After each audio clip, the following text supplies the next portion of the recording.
Hi, and welcome to Homeside Chats. This is Andrea French, Executive Director for TAG, Transportation Advocacy Group. For today's episode, we're joined by Houston City Council Member Jerry Davis for District B. Welcome, Council Member. Thank you for having me. It's a pleasure to be out here on this adjusting day. Yes. So I am so pleased to see that for our first episode ever where our elected official is outside enjoying being home. And so can you tell us a little bit about what your days are looking like now? So my days are, as you know, Tuesday and Wednesdays. Tuesday evening and Wednesday morning, we're at City Council. Occasionally we'll Zoom in or Microsoft Team and have a meeting with various directors, various persons within the city and outside the city based on maybe contracts or questions that people may have of the city, and a lot of welfare checks for our seniors and our constituents in District B.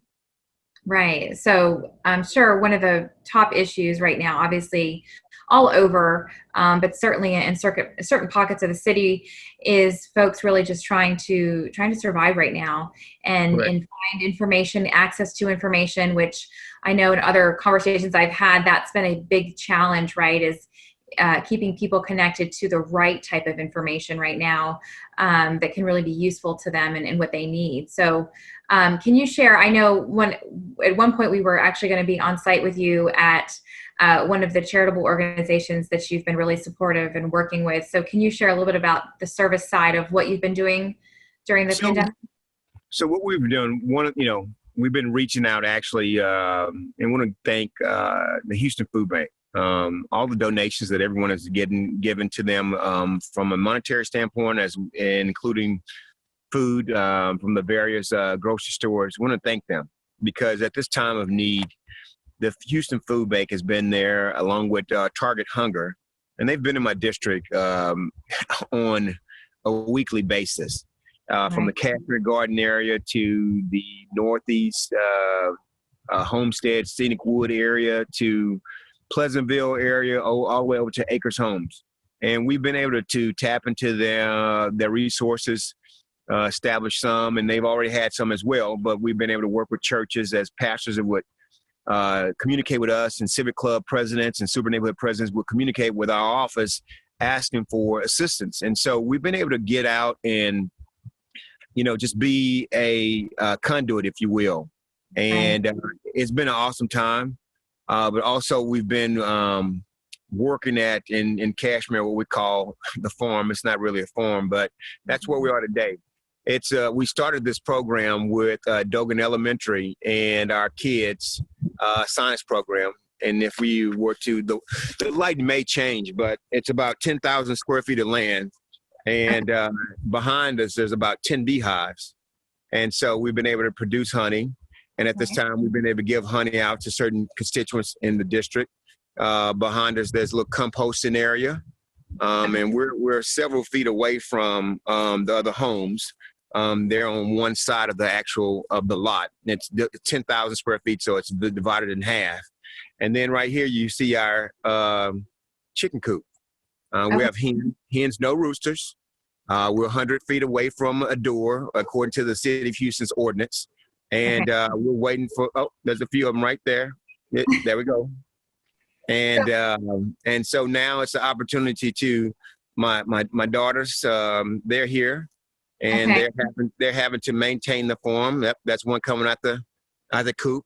And, it's a sad time because this was a time where our kids from Dogan Elementary were supposed to see all the things that this, in the spring, what this farm yields and how it's beneficial. So we've been cutting the yard, looking at the process with the wildflower garden here. We have a lemon tree. Lemon tree, and there's a couple of buds that are coming up. This is the first year it's going to yield plants, and grapefruit and a key lime tree there. So we've been trying to just maintain the farm on a daily basis, and hopefully some more eggs will come. and we're going to drop them off to some of the seniors in the neighborhood. Just incredible. Thank you so much for what you're doing. I think that that's amazing. It's interesting because there's been so many conversations around all of the sadness and the restrictions and the frustration and the challenges with the pandemic, but are we finding opportunities to really care for the things that we might not make the time to care for? Are we finding opportunities to serve others in this moment? And I think that what you're doing absolutely exemplifies, all of those things. And so I think that's wonderful. Oh my goodness, look now. Okay, so do they have names? So this one we call Golden because it's a wonderful word. And, so we do the whole thing about science. We take the remnants in the coop and we are turning around and we'll use it as fertilizer for like these. Okay. Yes. We're still waiting. And we have roots from. Okay. So through the scientific process, again, we had an after-school grant with Case for Kids. And again, I'm so upset because our kids are missing out. Right. This is the part of their STEM learning. And, right.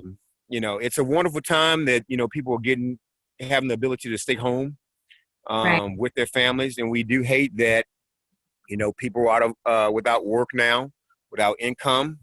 But with the positive thing that we get to look at, that we get to spend time with our loved ones. And that's something that we just totally, on an average day, I would say for myself, we abandon it and we don't think about it every day. But now we get an opportunity to reflect and actually take advantage of, for me, what God has given us. And that's love, and that's our family. Right. Absolutely. You have a runaway student. Yeah, it's trying to get back to the to the crew. Very good. So are you able to provide any kind of updates to the students that are not able, to the children that are not able to experience this? Are you able to show them kind of photos of the progress or kind of what's been happening and what you're maintaining for them? So we're documenting it. The grant writers, they're actually documented as well from the scientific process, the farmers, and they're right. talking about how this goes and week one, what it should look like, comparing it to a table, or 10 days or 15 days, comparing it to the table they would see online. And we're going to get this out in production for HISD. So not only, the good thing again, it's not only going to benefit the kids of Dogan Elementary, but it'll benefit anyone once the contents go online.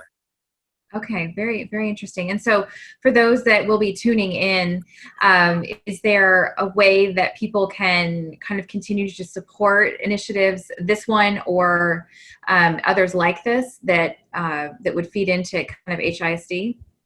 So yeah, they can tap into HISD, or they can call our office at 832-393-3009, or just hit 311 and ask for Councilmember Davis, and we can get them in touch with the farmers that are actually doing this endeavor.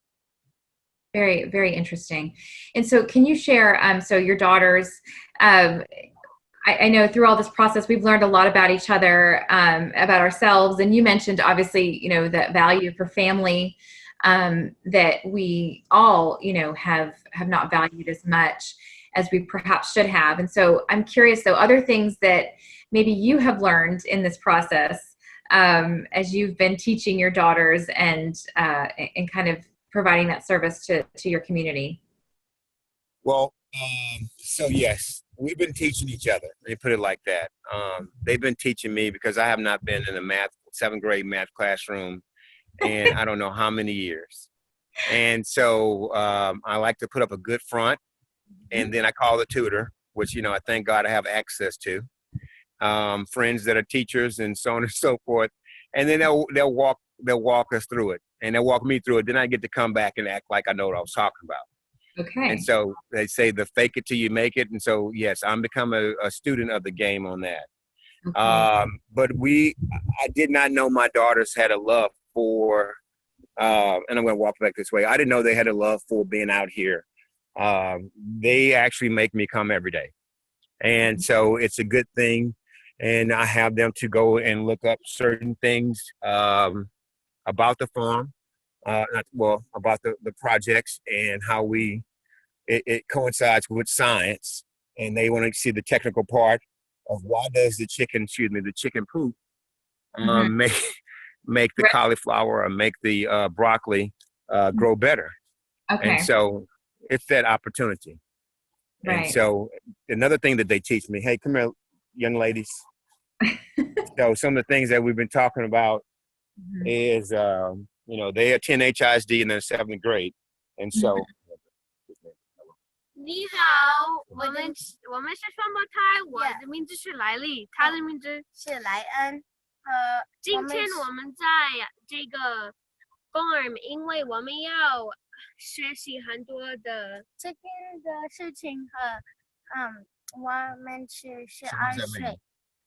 we came. Hello, we are twins. Her name is Riley. My name is Ryan, and we come to the farm to learn about chickens and greens and plants and all that. We go to 是 MIMS, Mandarin Immersion Magnet School. so I'm picking up key little words in Mandarin as well. Wow. Okay. This is amazing. It's a lot. It's a lot. It is a lot. It is. Yes. That's very neat. Very, very cool. So I think as I'm watching this, and I've had these conversations too about how when we come out of this, what are the things that we're going to keep? What are the things that we're going to let go of? And I wonder, as it translates to your city's service and your city leadership and the conversations that we're going to have about budget, about policy, how do you take this experience, which is just, it's phenomenal, right now, what's happening? How do you translate that into a reflection of our values coming out of this? So, as we know, with our federal leaders, they passed the second, I guess, $484 billion dollar package yesterday, and some of that is going to come. Well, we thought some of it was going to come to cities for relief, but in certain ways, the $404 million that we received, the city received for the pandemic, we're going to be able to figure out what has happened, what's happening, and how we can apply that money to make a better city. And, the mayor and about 100 some other mayors in the state of Texas have applied for some flexibility to the funds. Right. And one of the things I've been pushing for my last 8 years, but more importantly, is the last 4 years under Mayor Turner, was workforce development. And there are going to be opportunities, just like we had opportunities after Harvey, to take some of this funding and actually make sure that we're getting people to work. And with the landscape now, we don't know what's going to come up on the other side, but we do know that, Houston and Texans, we're strong folk. We have an entrepreneurial spirit. So now it's up to our local, from the county as well as the city, to figure out how do we empower our people again. We understand that we have problems with our grocery stores over in the Northeast. Right. What do we do now? Do we go out and put out RFPs and make a developmental center that's going to encompass fresh produce? Since we do know this is a vulnerable community based upon a lot of our people having hypertension, being diabetics, what do we do? How do we change that? How do we prepare our body physically so we won't be a vulnerable population? And so it's an opportunity for us to look at it, from a local perspective, district by district, to figure out what do we need to change and how can we change it for the betterment of our people and to advance our economy here in the city of Houston. Right. I appreciate that. And you used a word that I really like, and the word is empower. Yes, ma'am. I think that's such a great word because we want to be able to provide the things that people need and the services that people need, but there's nothing that's more powerful for somebody to feel like they can do it themselves. It is, it serves many generations, right? Not just one.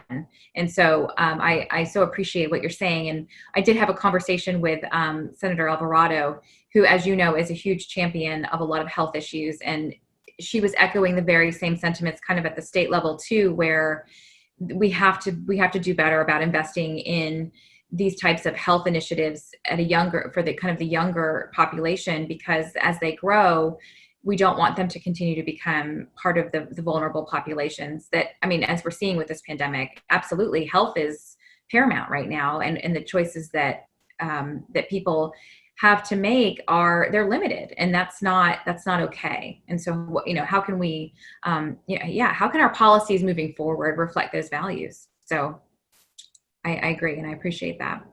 So, but I know one thing I didn't touch on that we've got to change up. I'll tell you this, and I know it's not local. We need to come up with a federal policy soon. Right now, we're talking about at the Garden, we're planting the seeds for produce, but also what the seeds that are being planted right now are in our educational system. We're going to be hurting. We're looking at this area. We talked about HISD. North Fork's been taken over years ago. Now HISD and closing of schools, and a few years back, 6 out of the 10 schools that were on the chopping block were in District B. And so now, what do you think's happening now? Some of our kids are not being educated at the home. Right. If I mention the fact that I get the opportunity to call some of my friends that are teachers, what do you think about the parents and the families that don't have that opportunity? So we're sowing the seeds for our generation now, the next generation, to be further behind than the one that we see today. Right. And so I wish that we call on our federal and even the state to come up with some kind of program to help our not just to give it to the local school district and say, hey, you handle it. Our technology companies that we need to have everyone connected, because it's not going to look good. It's not looking good now, but it's not going to look good for our workforce and our families. We look at how we lost the bid for Amazon too. Some people state that, okay, maybe it was possibly because of our transportation, some because of our workforce. Right. And so imagine what's going to happen. We're losing a whole year.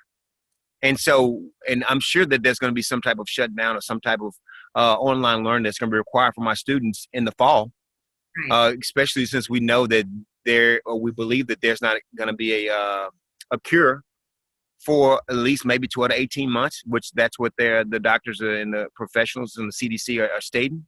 So we have a problem, and it's going to get worse. And so we do need to get a national policy as well, or at least a state policy that's going to help our kids in this school district.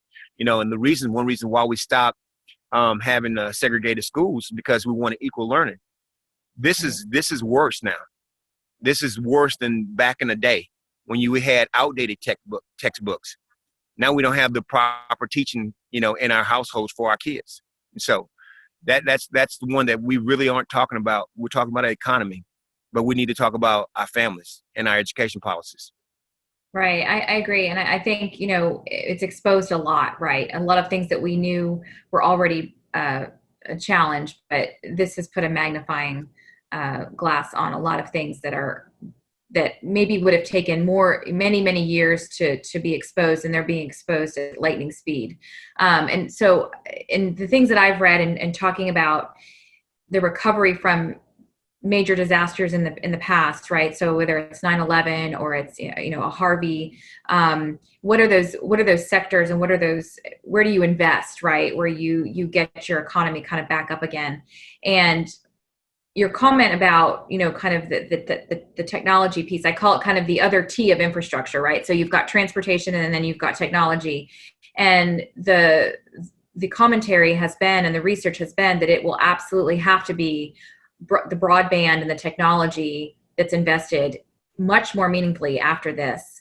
Right. In the past, and alongside other infrastructure investments as well. But, it was the highway system that pulled us out previously, and investing in the connectivity of our highways across the nation.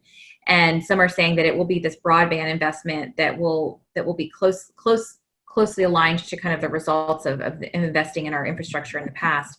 as well as how do you train the workforce to help sustain those types of investments that you need to make, whether it's the T and it's the T of infrastructure, or it's transportation, or it's the other T, technology. How do you make sure that you have those workers? Because a lot of the jobs that went away as a result of COVID-19 are not coming back, or if they Correct. are, they're coming back very slowly. And so there has to be that workforce development and that focus. And TAG, we represent kind of obviously the transportation and the infrastructure community, and so our pledge and our commitment right now during all of this is to really elevate Houston in the conversations when we're talking about the federal money that's coming.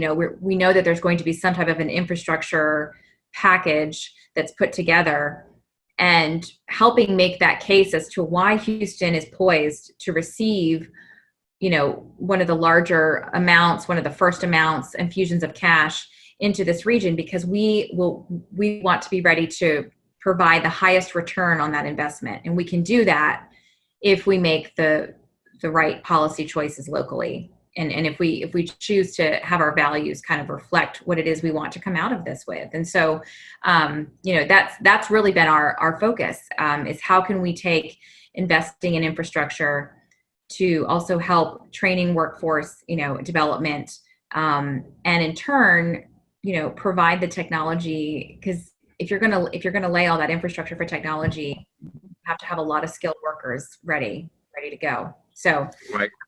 it's all very connected, and I think that's one of the things that we're learning through all of this is just how connected we all are, and we all have to be. Correct. Yeah. So, I don't know. I know the budget conversations are, July 1 starts a new fiscal year, and there's a lot of tough decisions that are going to have to be made. And, I am curious kind of how you see that moving forward, if you feel aligned, at this moment, or if it's been really difficult to feel aligned because of the connectivity issues right now that we're facing. Well, I am trying to think two things. One, so we talk about transportation. I don't know if you hear the train behind me. Yes. It was good timing.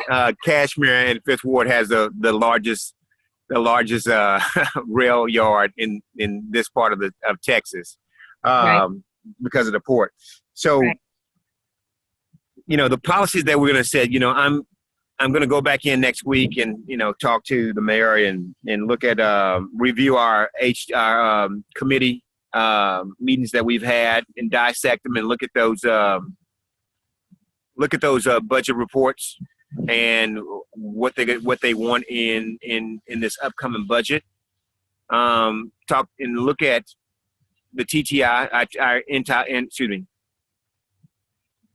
our technology department, our IT department, and figure out what we have now in the city and how we can actually, again, enhance certain neighborhoods. I do thank places like Verizon and so on and so forth that are giving up gigabytes and, for, the next month or so many weeks to their customers, because they do know that for some places, this is the only internet that they're going to have at the house. That's Right. the cell phone. And so they do understand that, by talking to them, they do understand that they do know that kids have to actually learn in the classroom at their home, and this is the hot spot. And Right. so I'm looking forward to going and dissect our departments and see how we can actually do more work with the county, since Right. there's all the $1, the same dollars that go to taxpayers. See how we can better be effective and efficient with the dollars, because we're all going to need that. And just like we're working together now during this virus, every day, weekly, you see the mayor and the county judge and commissioners coming together. I expect us to do the same thing as it relates to technology and let our dollar go further, and not just saying this is mine and this is mine. I expect us to do more with our infrastructure this is an aging U.S. has an aging infrastructure, and we need to look forward to working on that. We just finished with Tropical Storm Imelda, and then we did Hurricane Harvey. So we've got to put our dollars together from a technology side, our infrastructure side, and then, and I hate to say it, but, our federal government, they need to give us more direction. And so these are some of the things that I'm looking forward to, again, going back locally, looking at our budget and seeing possible outcomes that we can have through shared decision-making with the county as well as the city. Right. Yeah. No, I think that's great. And I appreciate, you kind of the partnering theme, right? Because we can't be siloed in these conversations. We really have to figure out, how to all come out of this with a sound plan, and the politics of things has got to really not be part of it, right? I mean, that's so hard, and we see it. We are hopeful that, looking at the state and the session that we're marching towards, that we can keep a lot of those unnecessary conversations, and that we focus on really the important work, right, and the critical work. So I appreciate you partnering. Can you share, when we talk about kind of the port, and one of the other messages that we've discussed is that we want to highlight how our infrastructure has continued to keep things moving, even while we are not able to move in our normal way, because of the port, and the significance and the value that adds to our region and our state. We are still able to get goods delivered, freight movement, where supplies are being handled. Our med center, we're able to, that access to the med center and provide treatment and healing. And our energy sector, while it's taking a pretty hard hit right now, it is still powering, vast amounts of the nation and world right now. And so we do want to applaud the infrastructure that is still moving us forward. And we really want to look at how we can continue to invest wisely in the future. The other part of it is we look at access and vulnerable populations right now. And how has everything shaped our view of things like mass transit, and also our trails and our bikeways? Because not only is there a health component with the trails and the parks and the bikeways, but right now there's a huge mobility component to it. Right. And we talk about that appreciation and those values, and I am so interested to see how it will shape our view and our policies and our funding priorities moving forward with regards to those different pieces of transportation. Right. So, I'm a Houstonian. I've been here for all my life, with the exception of about 4 years when I went to Maryland for college. And it was very strange to me having to ride the train to DC and certain parts of New York and Philadelphia. Mm-hmm. And it's just strange. But that's what they do. Right. And so when I returned to Houston, everyone was talking about density. I just kept my mouth shut because I wasn't 100% sold. I like the 647 square miles that we have in the area. I like being able to drive, but I do understand in certain parts, like downtown, mm-hmm. like, for example, when we had the Super Bowl, they wanted to be a little more dense. And I get it. But I think this is going to change some people's minds. Because if you look at New York and what's happening right now, a lot of people are not sold on, everyone being piled on top of each other. I think that's one reason why our numbers are down. We've been doing our social distancing, and we have a lot of area to expand to and be by ourselves, or be, with each other, but away from each other. Mm-hmm. So I'm curious. Our trails are a bit more occupied now. Mm-hmm. Our bike lanes are being shared now with the streets, with the pedestrians, bikes, and also the cars. Right. So it's interesting time to see more people walking. There's more people that I've never seen, walking down my street in Cashmere Gardens, but now we see them, and this is good. The question you mentioned earlier is, how do we take some of this back and bring it to our new norm as we come out of this? Right. And so I'm very excited, interested in hearing other interest groups and how they see us, Houston, moving forward. We understand that now this is here, that it may not be the only one that we see. There may be future virus that may come out. And so now we have to try to self-insulate for the future, as well as try to come back on the other side of this with a vibrant economy and a goodwill towards others.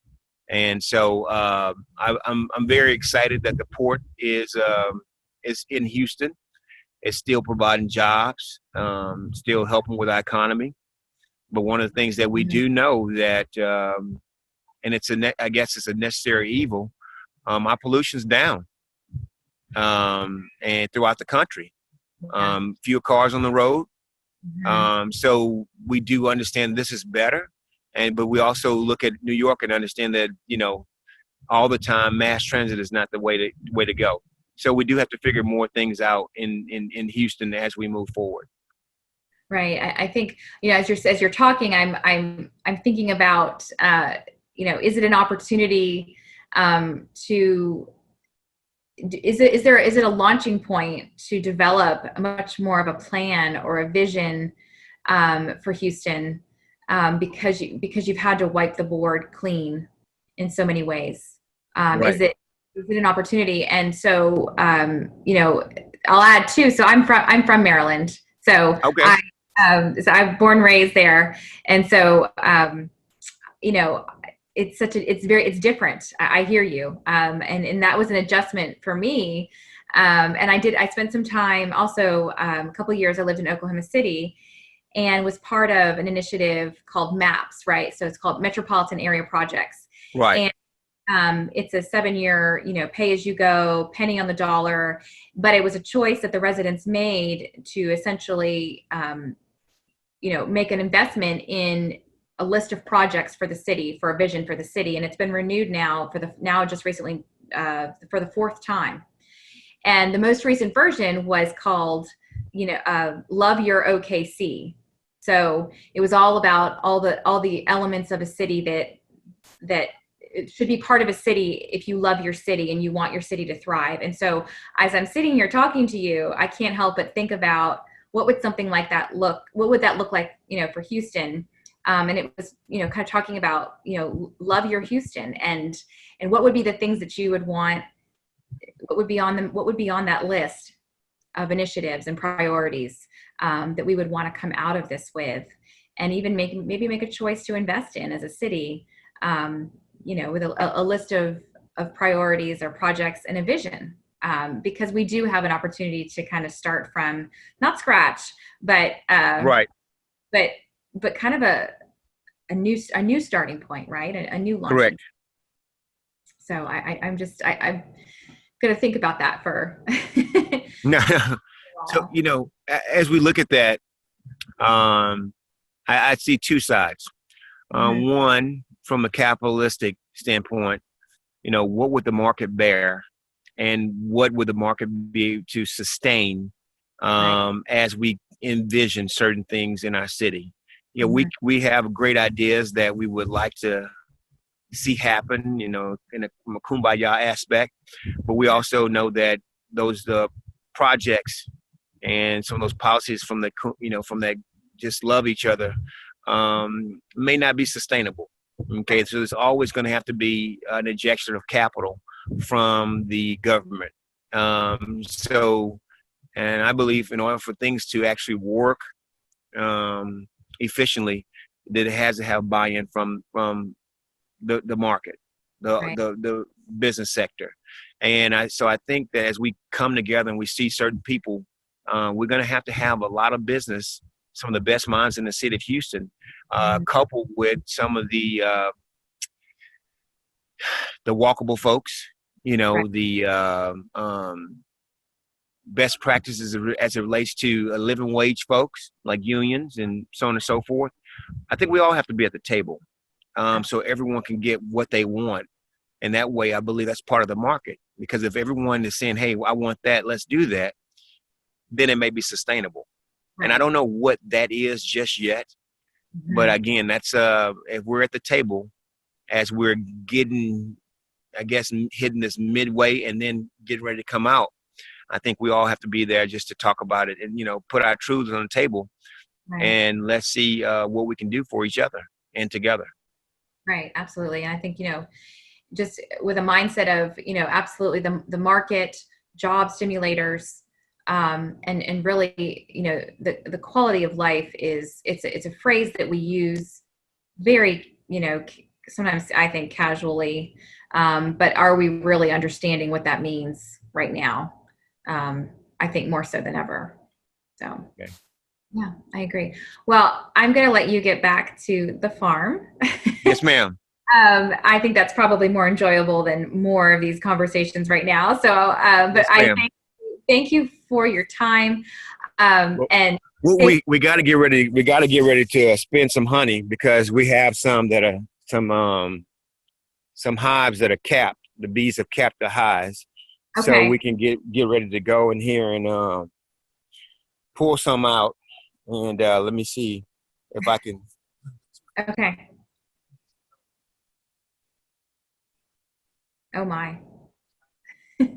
So that lets you know right now they're ready. They're ready, and so we have to get ready to put the suit on and pull them out and smoke them out, and then pull out the combs and then spin them, and then we'll have honey. Okay. Very good. Amazing. All righty now. Well, thank you so much. We appreciate you, and keep up the all what you're doing, and continue to be there for the Houstonians, because we have to have someone looking at all aspects to make it work. Thank you so much, Councilmember. Take care. Thank you. That was Homeside Chats. We hope you enjoyed the program. Today's episode was sponsored by MPACT Strategic Consulting. We thank you for your partnership and your support. Our Homeside Chat series would not be possible without the membership and support of our 2020 mobility partners. Stay tuned for more episodes of Homeside Chats.